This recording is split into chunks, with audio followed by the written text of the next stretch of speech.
আজকে নয়াপল্টনে বিএনপির সমাবেশের পাশ থেকে এক ব্যাগ ককটেল উদ্ধার করা হয়েছে। নেতাকর্মীদের দাবি, দুজন পুলিশ কর্মকর্তা এসে সেই ব্যাগ রেখে গিয়েছে বিএনপিকে ফাঁসানোর জন্য।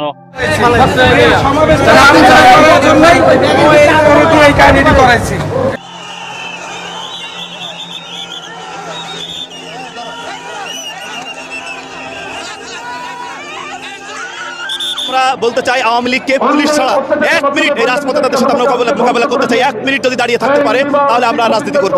সম্মানিত দর্শক, আজকের গরম খবর, নয়াপল্টনে বিএনপির একটি মিছিল নিয়ে বের হয়েছিল এবং পুলিশ ষড়যন্ত্র করে সেই মিছিলের আশেপাশ দিয়ে ককটেল বোমা রেখেছিল যাতে বিএনপি কর্মকর্তাদেরকে ফাঁসানো যায়। কিন্তু বিএনপির কিছু কর্মকর্তারা সেই ককটেল বোমাগুলো রাখা দেখে ফেলে এবং পুলিশকে খুবই কঠিন হুমকির মুখে রাখে এবং সেই পুলিশের কাছ থেকে আমরা কিছু কথা শুনে আসবো।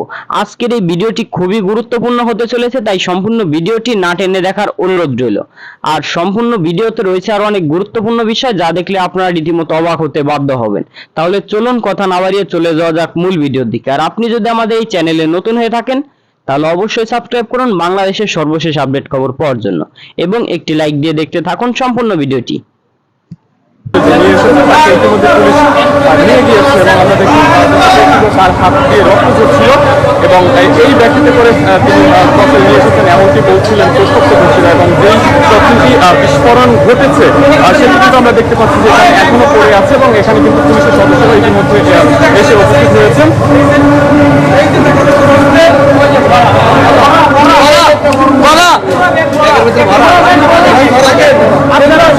ষড়যন্ত্র হয়েছে দর্শক, আপনারা দেখতে পাচ্ছেন একা বক্তব্য আছে। জি হ্যাঁ, এই যে এখানে দেখা যাচ্ছে, এখনো না হলে 10-15 আছে, আরো বেশিও থাকতে পারে না। এখানে এই পুরাটা ব্যাগ ভরা। জি জি জি, পুরাটা ব্যাগ ভরা। এটা আমাদের সমাবেশে মারতে আসছে, এই জায়গায় হাজারটা হাতে ফুটে গেছে, পরে পুলিশের সাথে সাথে নিয়ে যাওয়ার পরে আর কি আমরা ধরতে পারিনি, কারণ এখনো আপনারা দেখেন পুরো ব্যাগটা ভরা, পুরো ব্যাগটা ভরা, ব্যাগটা মেলে দেখেন। ব্যাগটি দেখতে পাচ্ছেন, ব্যাগটির ভিতরে তারা বলছিলেন যে এখনো ককটেল রয়েছে এবং ইতিমধ্যে পুলিশের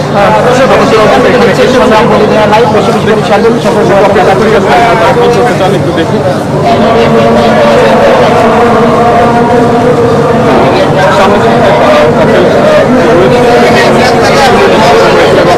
যারা পুলিশ ধরতে পেরেছে এবং একটু আগে নিয়ে হাত দিয়ে রক্ত ঝরছিল। ওটার ভিতর কি আছে? এটার ভিতর কি আছে?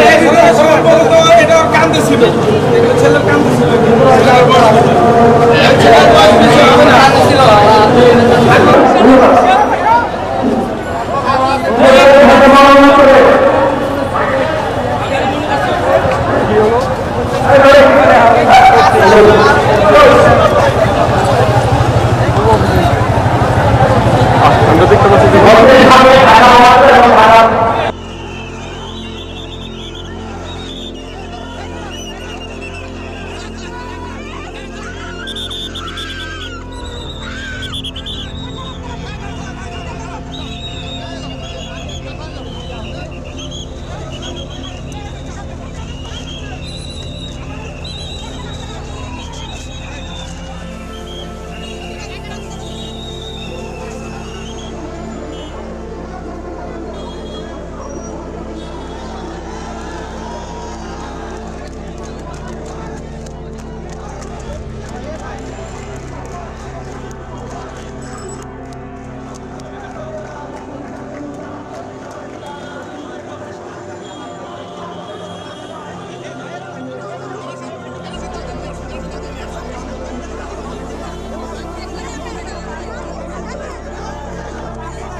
লীগ যেটা বলছে আমরা রাজপথে ব্যর্থ হয়েছি, এটা নির্বাচনের মাধ্যমে বুঝে গেছে আমরা ব্যর্থ হয়েছি না আমরা সফল হয়েছি। আমরা বলতে চাই আওয়ামী লীগকে পুলিশ ছাড়া 1 মিনিট এই রাজপথে তাদের সাথে আমরা মোকাবেলা করতে চাই। 1 মিনিট যদি দাঁড়িয়ে থাকতে পারে তাহলে আমরা আর রাজনীতি করবো না। বিএনপি একটি সুসংগঠিত দল, ভদ্র দল, সভ্য দল। এটা কখনো দেশের জনগণের বিরুদ্ধে কখনো কোনো কাজ করে নাই, ভবিষ্যতেও করবে না ইনশাআল্লাহ। এই নেতাকর্মী ঐক্যবদ্ধ, রাজপথে অতীতেও ছিল, বর্তমানে আসে, ভবিষ্যতে ইনশাআল্লাহ থাকবে। দীর্ঘ 6 মাস পর আপনারা দেখছেন আমাদের বিএনপির কর্মসূচি, আমরা যখন কর্মসূচি দেই সাধারণ জনগণ এবং জাতীয়তাবাদী দল বিএনপির সকলের স্বতঃস্ফূর্ত অংশগ্রহণে আমাদের সমাবেশ মহাসমাবেশে পরিণত হয়।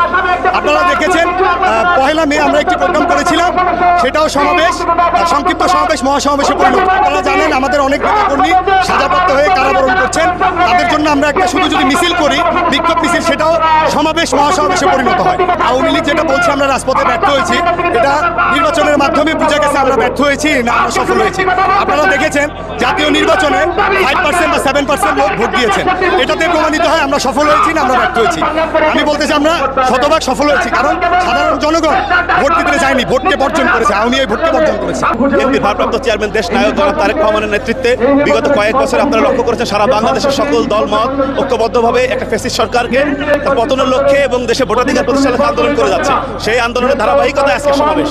মাঝে আমাদের কিছুটা বিরতি ছিল, সেই বিরতির কারণ ছিল আমাদের হাজার হাজার নেতাকর্মীকে রিমান্ডের নামে নির্যাতন, কারাগারে হত্যা এবং বড় বড় আমাদের যারা দায়িত্বশীল নেতৃবৃন্দ তাদেরকে আটকে রাখা হয়েছিল এবং তারা একটি দামি একতরফা নির্বাচন করেছে। সেই নির্বাচন পরবর্তী আমাদের নেতাকর্মীরা আস্তে আস্তে মুক্ত হচ্ছেন, দায়িত্বশীল নেতৃবৃন্দরা মুক্ত হচ্ছেন। আমাদের সেই একই দাবিতে আজকের এই সমাবেশ, নেতাকর্মীরা আলহামদুলিল্লাহ আপনি দেখতে পাচ্ছেন কানায় কানায় পরিপূর্ণ। শুধুমাত্র ঢাকা মহানগর বিএনপির আয়োজিত আজকের এই প্রোগ্রাম, আপনারা নিশ্চয়ই বুঝতে পারছেন লক্ষ লক্ষ লোকে আজকে সম্মানিত দর্শক, আশা করি আপনারা সম্পূর্ণ ভিডিওটি না টেনে দেখেছেন এবং এই ভিডিওটি দেখে আপনারা অনেক কিছু বুঝতে পেরেছেন। আর আপনার যদি এই ভিডিওর উপর কোনো গুরুত্বপূর্ণ মতামত থেকে থাকে তাহলে অবশ্যই কমেন্ট বক্সে জানান। আর আজকের ভিডিওটি এই পর্যন্তই, আবার দেখা হবে অন্য কোনো নতুন ভিডিওতে। ততক্ষণ সুস্থ থাকুন, ভালো থাকুন, আল্লাহ হাফেজ।